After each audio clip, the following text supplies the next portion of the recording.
August 5th. Today, from the early morning, it was sunny. The heat was so intense that even in the shade, there was no escape from the relentless scorching rays. The wind barely stirred the leaves of the olive trees, frozen in stillness. And the sky was so bright and cloudless that it seemed as if an artist had spilled their paint across the heavens. The street thermometer showed 28 degrees Celsius. Only fans provided relief. On the street, with a small number of houses, lived 3 families and a lonely old man named Oscar Moreno. Diaz. It struck 9, and in one of the houses on this street, the whole family had gathered at the table half an hour ago. It consisted of 3 people. The family members were having breakfast and enjoying their day off. Their surname was Diaz. The husband and wife were discussing what they could give their neighbor, Benjamin Navarro. After all, tomorrow was supposed to be his birthday. So, a party was planned, to which everyone was invited except for the old man, Oscar Moreno. "Well, what do you suggest we give Benjamin?" asked Martina Diaz, pouring freshly brewed coffee into her cup, and then into her husband's cup. "Well, perhaps some good tech," replied Castor Diaz. "Tech? Yes. I think he already has plenty of different gadgets," Martina laughed. "He seemed to enjoy photography." "Then maybe we should give him a professional camera," suggested Castor Diaz. "I think that's a good idea. Although he had some old camera before. But now he'll have a new one, and moreover, a professional one," said Martina. "Dominic, stop playing at the table." Martina shifted her attention to their 10-year-old son. "Are you going to eat today?"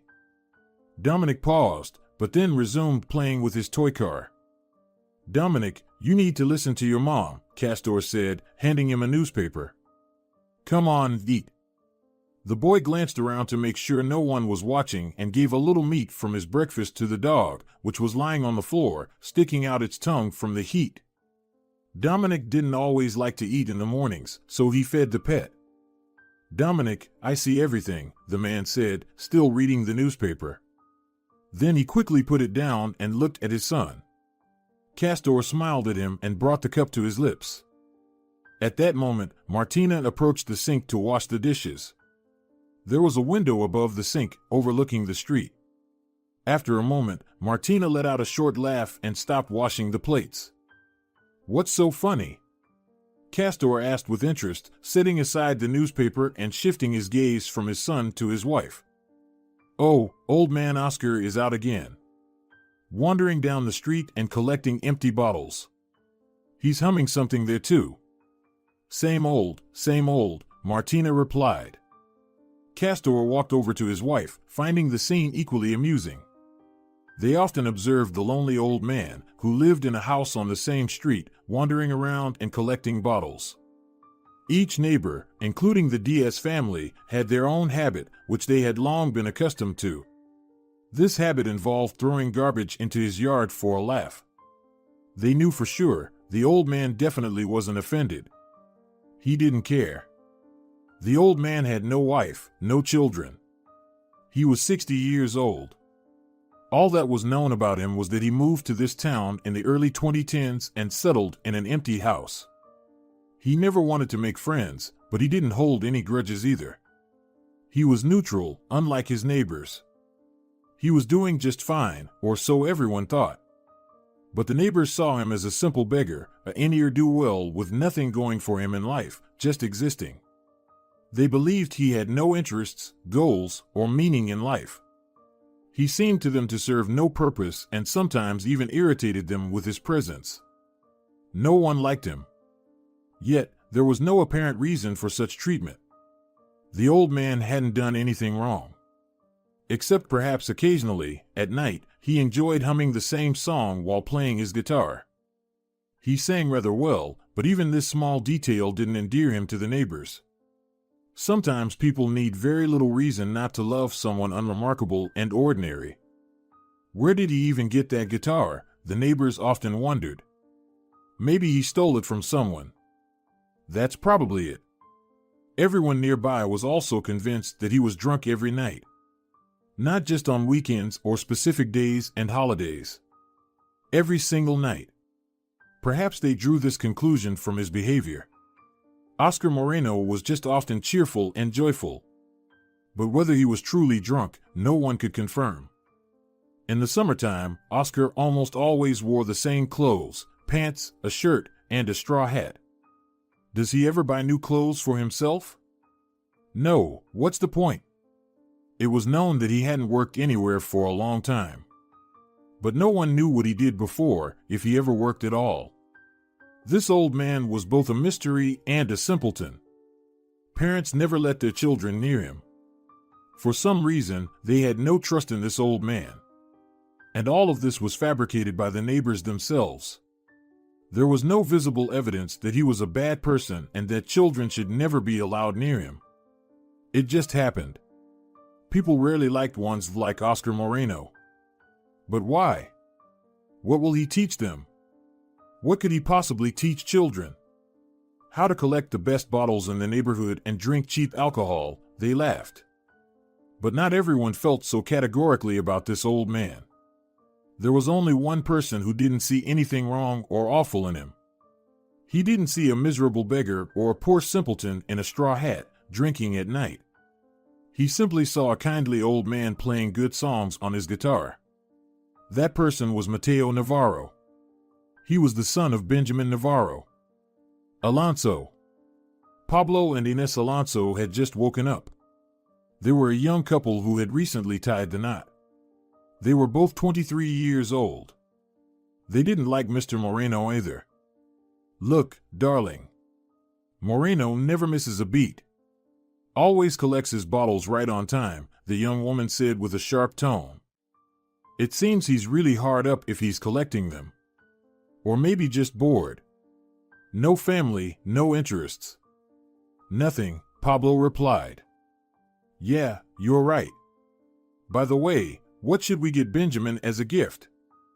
I don't know. Let's stop by the hardware store today and see if we find anything there. Sure, let's do that, Inés said and kissed Pablo. Navarro. August 6th. In the Navarro household, which was the closest to the home of the solitary old man named Oscar Moreno, today was a long-awaited celebration, Benjamin Navarro's 40th birthday. 3 members of the Navarro family, along with the arriving guests, were already fully immersed in celebrating the birthday. The air was filled with an atmosphere of merriment, joy, and leisure. The guests were in high spirits. Everyone joked around and engaged in conversations on various topics. The table was adorned with various delicious dishes.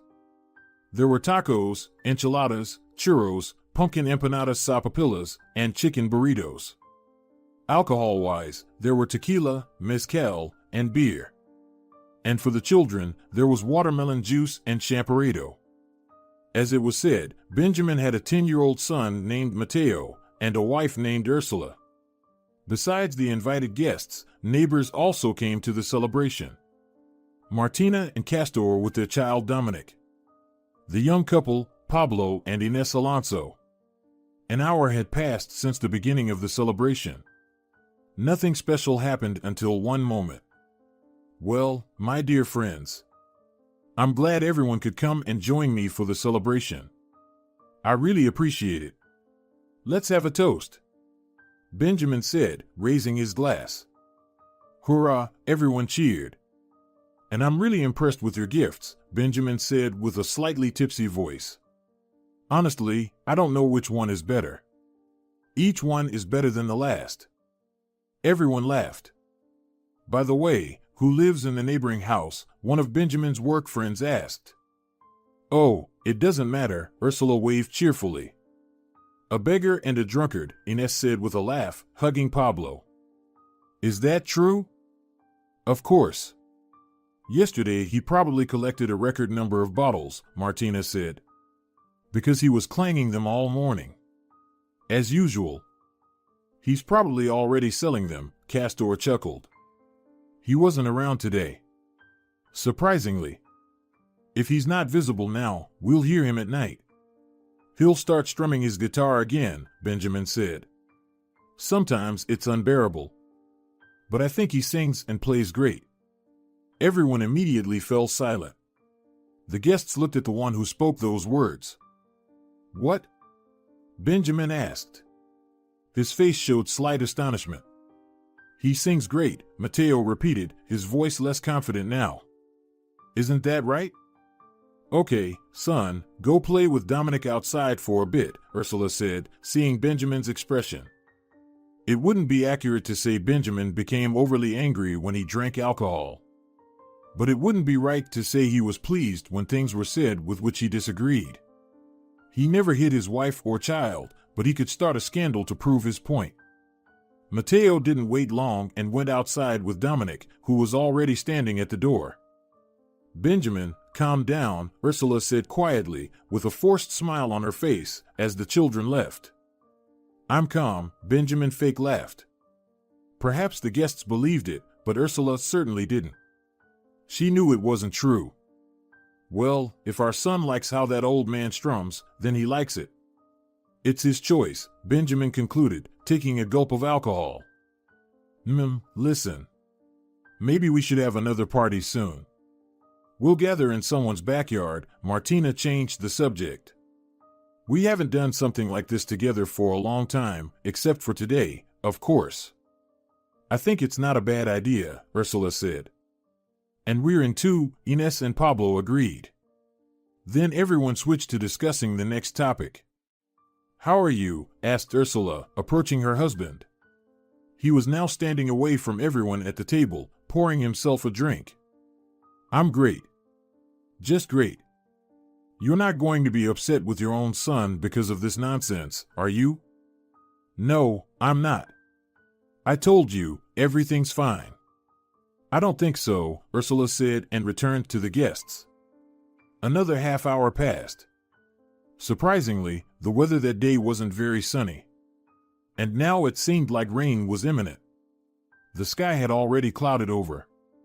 Benjamin had almost completely forgotten about the whole situation and continued to enjoy his day, discussing something with his friends and colleagues. They had managed to discuss dozens of things already. When the rain began to gather, Dominic dashed back into the house to grab a drink. "Dominic, is it raining out there?" Ursula asked, seeing the boy. "No, but it's about to," he replied. "Then call Matteo into the house." Dominic didn't reply, nor did he go outside. He seemed to be in a daze. "Dominic, what are you waiting for? Go get Matteo." Dominic? He's just talking to Oscar," the boy reluctantly replied. Only then did he realize that he could have just called his friend instead of saying that. "Oscar?" Benjamin asked. All the guests went outside. And now everyone finally saw the old man. Those who had never seen him before and those who saw him every day. He was standing next to Matteo near the edge of the road, closer to the Navarro's house. Both of them were chatting and laughing happily. "Oscar, what the hell are you talking to our kid for?" Benjamin shouted. "Dad, he didn't do anything," Matteo said, turning quickly to face his father with a frightened voice. "Matteo, you don't understand much yet. Please go inside," the father said, clearly agitated. "But, Matteo, go inside. And take Dominic with you." Matteo's face immediately fell. He took the kite that had been in Oscar's hands before.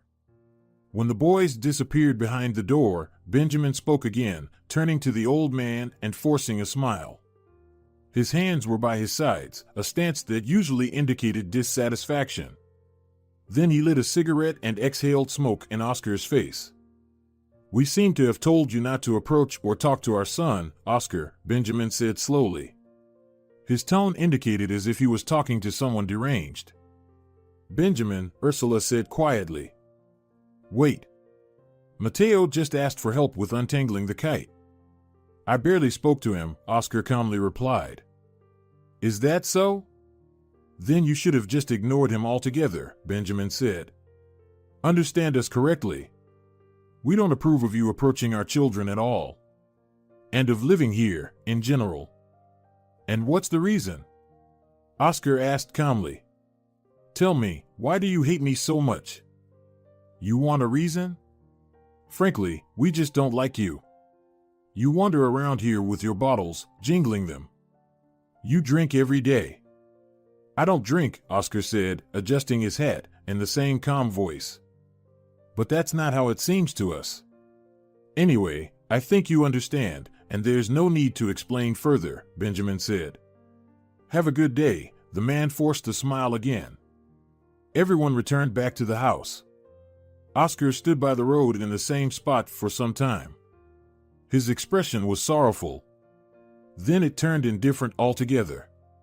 Oscar didn't care that the rain had started a while ago. He was preoccupied with something else. August 7th, 12:30 a.m. The guests had left just after midnight. But when only the residents of the houses on this street remained, they gathered again. They gathered and threw their trash into the old man's yard. Mateo observed this scene vividly from his window on the second floor. He could never understand why everyone constantly dumped garbage in the yard of this old man. What had he done? He seemed like a good and kind person. What was wrong? If his parents allowed, he would have liked to spend time with him instead. But it was not meant to be. August 9th. On Benjamin's birthday, all the families agreed to meet at someone's backyard. It was decided to have a mini-party at Castor and Martina's. Until the 9th, everyone continued to throw garbage into Oscar's yard. Surprisingly, it was always clean there. They constantly littered his yard, and he constantly cleaned it himself. The old man never asked why the neighbors behaved like that. Maybe he thought it would be pointless. It's strange, after your birthday, the old man hasn't sung at night even once. And he seems to be seen less often, Castor said. Doesn't it matter to you at all? Benjamin asked. Well, I don't know, maybe I like his songs, Castor said with a serious face, then laughed out loud a second later. Don't scare me like that, Castor. I'm worried about you, Benjamin replied. Well, what can I say? The man continued. Okay. Dominic and Mateo played with the Diaz family dog. Suddenly, Mateo noticed a familiar figure walking down the road. It was him. The universally disliked old man. Oh, here he is. Again, this old man walks here and annoys me, Martina said, adjusting her glasses. She brought a glass of alcohol to her lips. Hey, Oscar, where have you been? We haven't heard your howling for a while, Benjamin shouted immediately. Everyone laughed. Everyone except Mateo. And Dominic didn't pay attention to what was happening at all. Okay, come join us. We're having some sort of party here, Benjamin said, flipping a fajita steak on the grill. The old man approached a little closer. Here, don't be shy. Sit here. Mateo felt happier. He approached the table and took a tortilla. The boy looked at Oscar and smiled at him. The old man smiled back. What will you have? Juice, beer, tequila? Juice. Truthfully, I overreacted back then, and I don't deny it, Benjamin said, handing Oscar a glass of juice. I'm sorry. But unexpectedly, whether by accident or not, after the words were spoken, Benjamin spilled juice on the old man's shirt. Now it was completely stained. Oh, I'm so sorry. Everyone laughed again. At that moment, Mateo became sad again, and the smile vanished from his face. He seemed disappointed about something. August 10th. Ursula was returning from her vacation today, so she spent the whole morning getting ready for work. Meanwhile, Benjamin and Mateo were having breakfast in the kitchen. Dad, why do you always throw trash into Oscar's yard? Mateo asked unexpectedly. Benjamin set down his fork. Son, believe me, he doesn't care. We do it for fun and amusement, Benjamin replied, surprised by his son's question. But it seems to me he doesn't find it funny, said Mateo. And yesterday he didn't find it funny when you spilled juice on his shirt. Mateo, don't dwell on it. Did you want to visit Martina and Castor today? Play with Dominic? Benjamin decided to change the subject. Yes, I wanted to. Benjamin had never really thought about why they started throwing trash into Oscar's yard. But his little son, on the contrary, became interested in it. Mateo was already in Dominic's room. They were playing a board game. "Aren't you sorry for Oscar?" Mateo asked. "I don't even know. Mom and Dad are always talking about him like that." "Like what?" "Different things. Yesterday Dad spilled juice on his shirt. You saw it. I think he was really upset." "Probably. And on Dad's birthday, he yelled at Oscar for no reason." Mateo didn't talk about Oscar anymore, because it was clear that Dominic couldn't care less about him. At night, everyone woke up from loud noises. They all ran outside. It was Oscar setting off fireworks from his backyard. "Has this old man lost his mind completely?" Benjamin asked.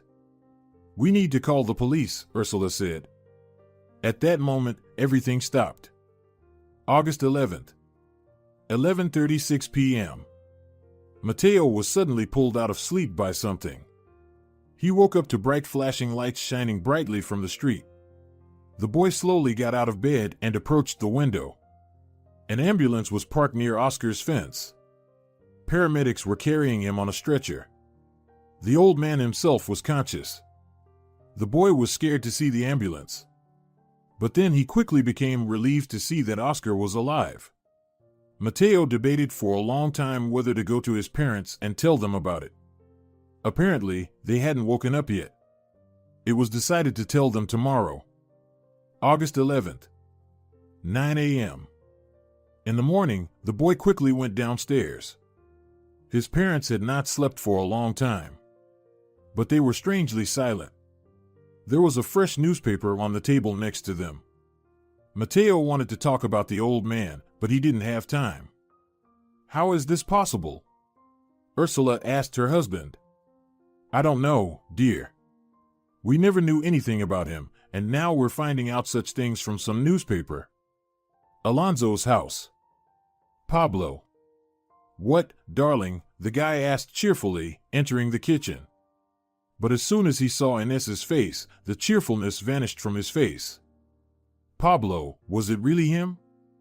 Pablo slowly picked up the newspaper and read the article from beginning to end. "I never knew who he was. And it was him. It was the old man we constantly humiliated and threw garbage at. Inez. It was him. It was Oscar. Do you understand?" Inez said, tears in her eyes, in a hysterical tone. "Darling. And we were throwing trash into his yard," she repeated over and over again. Pablo embraced the girl tightly. "Diaz's house. We need to gather everyone and go to the hospital immediately," Castor said. When the whole family gathered, he put the newspaper on the table, and the three of them left the house together. Article about the forgotten hero. According to preliminary data, today Oscar Moreno, 60, was brought to the hospital. It turns out that in the past, he was a person of great stature. It is known that many years ago he lost his family in a fire. After that, he did not give up and continued to work in the fire department, saving many people and children. According to newly received information, one of the girls he saved as a child lives nearby. At noon, all the residents of the three houses gathered together. How is any of this even possible? Everything that is written in the article. I just can't believe it. I'm still in shock. Is it really true? Then we're all complete idiots. We need to go to him urgently and ask him to tell us everything. If he even wants to talk to us and doesn't send us away. All three families finally gathered together. With anxiety, they drove to the hospital. Various feelings of worry and immense guilt overwhelmed their minds. They had lived alongside a man who had dedicated almost his entire life to saving other people, yet they had littered his yard with garbage. He had lost his family in a fire, and they had thought he was never needed by anyone. At the hospital, they were told that Oscar had a minor concussion from falling at home but managed to call an ambulance himself. Now, the man was resting peacefully and was due to be discharged. "You can take him if you are his friends," the doctor said. "Yes, of course." Finally, the old man emerged from the ward. He had been the sole topic of conversation for these three families, and now he stood before them. Oscar was greatly bewildered. What are you doing here?" Oscar asked incredulously, already putting on his familiar straw hat. "And you all came together. Are you going to litter here too?" Oscar, we all know about you." "Well, not all. Just what was written in the newspaper." Oscar paused for a few seconds. "So, what do you want?" "We want forgiveness. We're interested in knowing what happened to you." "Very interested." "Of course, if you want to tell us. And even if you don't forgive us, we want to know that you're okay. We'll never litter your yard again. We'll always help you with money if necessary. Oscar, please forgive us. Please. We were real jerks and idiots. Please forgive us." Suddenly, from the crowd, Ines approached Oscar. "Oscar, is it true? What's written in the article about saving the little girl? And that she lives next door to you? So, that's me? Well, my dear neighbors, I'll tell you everything, but definitely not here. And it will take an hour, or even 2. Even 10. Do you really forgive us? Are you ready to tell us your personal truth? To reveal yourself after what we've done? I'm not sure yet. We'll see," the old man chuckled. They all headed to their familiar street. Oscar himself suggested they go to his house. "It's so beautiful here," Martina said, looking around. She wasn't the only one who thought so. There were many photos and frames on the sideboard in the living room. They depicted children and a young girl. On the table lay that same guitar. Oscar instructed everyone to sit in comfortable seats. For about 5 minutes, he simply remained silent, as if pondering everything that had happened that morning. Was it even necessary to tell them about his life? Perhaps it was worth it. At least for the purpose of finally making them understand him. To learn the real truth. After 5 minutes of contemplation, Oscar smiled kindly. He looked again at the entire living room where the neighbors had gathered. Their eyes showed sorrow, and it seemed they wanted to repent even more. Sincerely, without mockery or laughter. Then Oscar looked at Mateo. His eyes were the most fervent. It was evident he was in strong anticipation. The man always knew that this boy treated him somehow differently. Not like everyone else. The old man approached the dresser and took one of the frames. It depicted a very beautiful girl. Now, he seemed to care little about how the neighbors had treated him all this time. He just wanted to pour out his soul. "Yesterday I set off fireworks. You must have heard and probably were very displeased. I understand you. But it wasn't just for no reason. I wanted to honor the memory of someone very dear to me. Many years ago, on the 10th of August, I lost my love. My only love and my children. Now everyone felt even more uneasy. Oh, Elisa," Oscar said with pleasure and blissfully closed his eyes for a couple of seconds. He settled more comfortably in the armchair and opened his eyes again. "My muse, lyre, and Aphrodite. The best and most unique dream, which was destined to come true for a very short time in this long fleeting life. It was the best time spent with the bright angel. She seemed to descend from heaven, and after a while, she returned back." Oscar continued dreamily.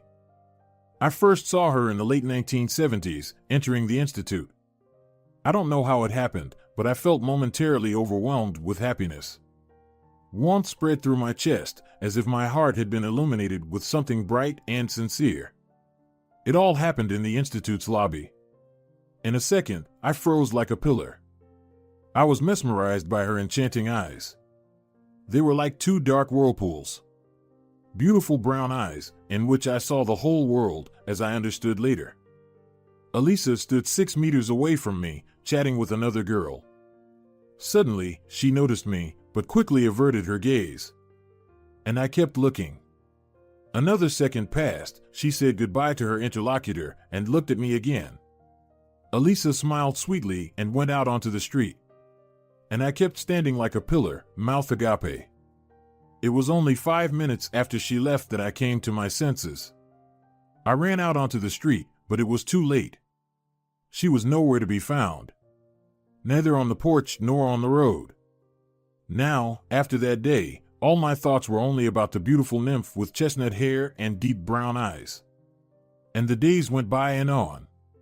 A day passed, 2, 3, a week, 2 weeks. Unfortunately, I never saw her again.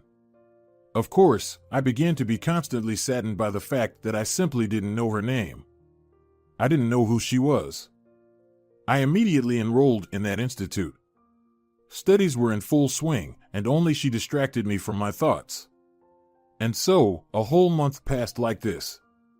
I had somewhat come to terms with the thought that I would never see her again. Although she was in that institute on one of the enrollment days, as I later understood, she wasn't studying there.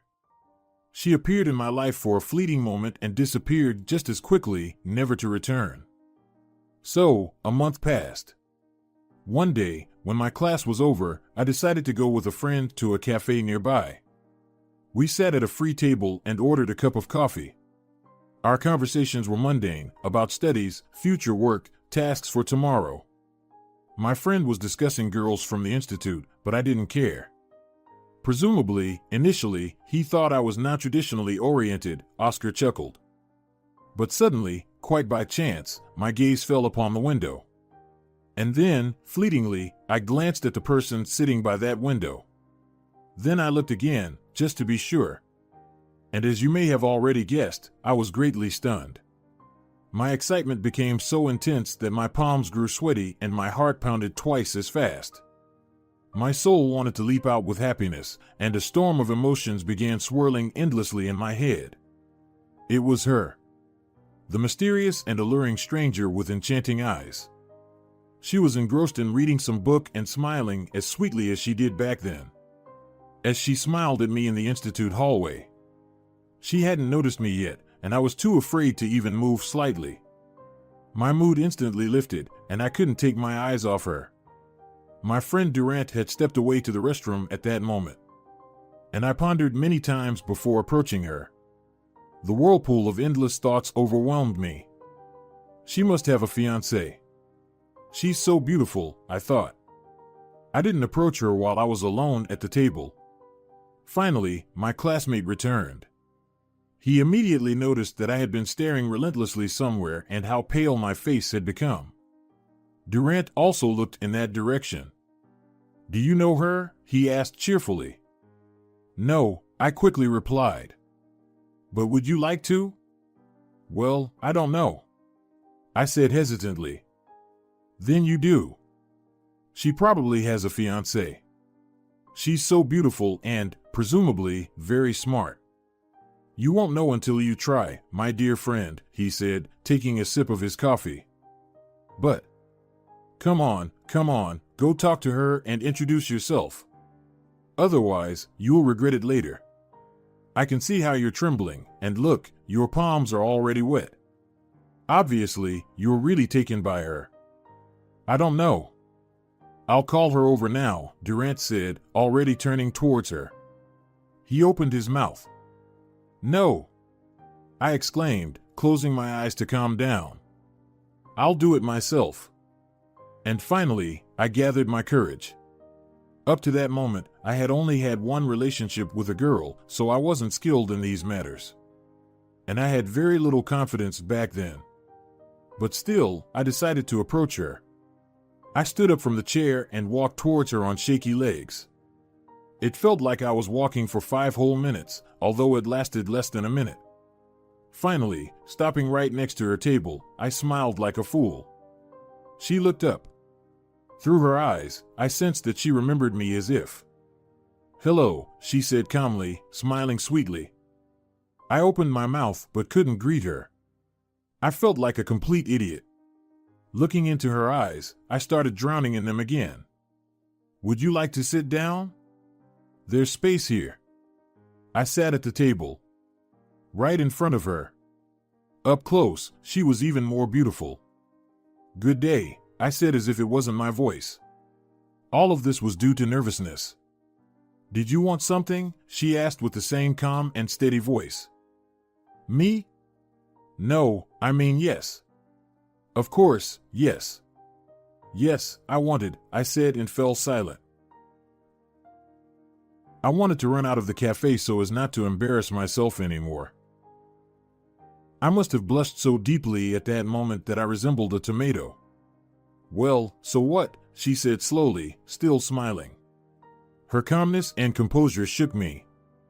Actually, I coughed slightly. Actually, I wanted to get to know you. Very much. If you don't mind, of course, I added the last phrase in a quieter voice. She chuckled softly. All right. Let's get acquainted. All right, she said. What's your name? Oscar, and yours? Elisa. My heart wasn't pounding as fiercely anymore, and the atmosphere became much calmer and cozier. Now, it felt like I was next to something familiar and long known. It felt so good and warm inside.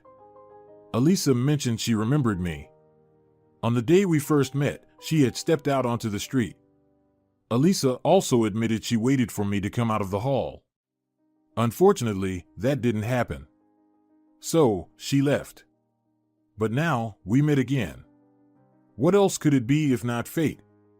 In the end, we got to know each other successfully. It turned out she was also 20 years old, just like me. On that day, she was in the Institute's hall because her father worked there. Turns out, one of my professors was her father. Sadly, I had quite strained relations with him. For some reason, he didn't like me from the beginning. And later on, he was against his daughter associating with me. We didn't listen to him. We loved each other, dreamed, desired one another. We made plans and lived in each other. After our second meeting, I was sure and understood she was my true destiny. Nothing and no one would stand in our way. I realized I wouldn't love anyone else but her. After we met, we started spending a lot of time together. The 3rd, 5th, 10th, 20th meeting. Many more meetings and many more loving dates. She fell in love with me almost immediately. I thanked with all my heart the day I decided to invite Durant to the cafe, and I thanked him himself for pushing me to go and meet her. Elisa and I couldn't live without each other anymore. 6 months passed of wonderful, sweet life. And after those 6 months, we became like one. Every morning I woke up with the happy thought of seeing her, my best and beautiful Elisa. I loved everything about her, her hair, eyes, facial features, body curves, and bright soul. Elisa intoxicated me more than any high-proof alcohol. All I needed was this thought to love this life. And a year later, we finally began living together. We rarely had any quarrels, and if they did happen, they were over trivial matters. We quickly made up and went out somewhere.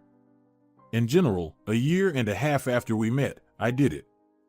I gathered my courage and made her the desired proposal. We got married almost immediately. My parents lived in another city, and from Alice's parents, only her father was still against it, being a miser. On the contrary, her mother was happy for her daughter and our marriage. Now I had a wife, with whom we lived in our own house. My studies were at the highest level. I was studying to become a rescuer. I always wanted to help people in distress. And soon enough, I was able to combine studying and working. It was tough, but I managed.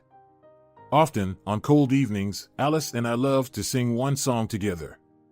Perhaps you heard it while I was humming it, sitting in our house, Oscar chuckled. I'm sorry if it caused you any inconvenience. And on one of my birthdays, Alice gave me a guitar, the same one that's lying on the table now. She always liked how I played it for her. Her eyes were full of delight and sparkle. Besides the guitar, she also gave me this wonderful straw hat, the old man said, taking off the hat.